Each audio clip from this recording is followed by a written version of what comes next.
ఎదుటి వ్యక్తి ఆదరణ కొరకు ప్రార్థిస్తున్నప్పుడు, ఎదుటి వ్యక్తి ఆదరణ కొరకు ప్రయాసపడి దేవునికి వాక్యాన్ని అందిస్తున్నప్పుడు ఎదుటి వ్యక్తి ఆదరణ పొందడం మాత్రమే కాదు, కానీ అదే ఆదరణ సేవకుని కూడా ఆదరిస్తుంది అన్న మాటను కూడా మీకు జ్ఞాపకం చేయాలని ఆశపడతా వస్తున్నాడు. పౌలు అదే మాట్లాడుతున్నాడు. ప్రభునందు ప్రియమైన దేవుని బిడ్డలారా, మాకు శ్రమలు లేవా?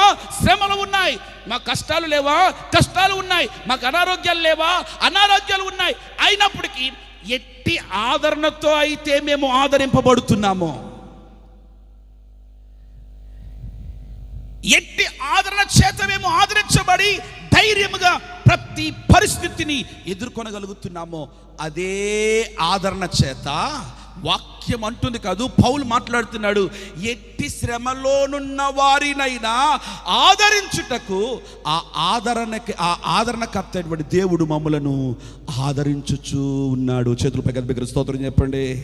హల్లెలూయా.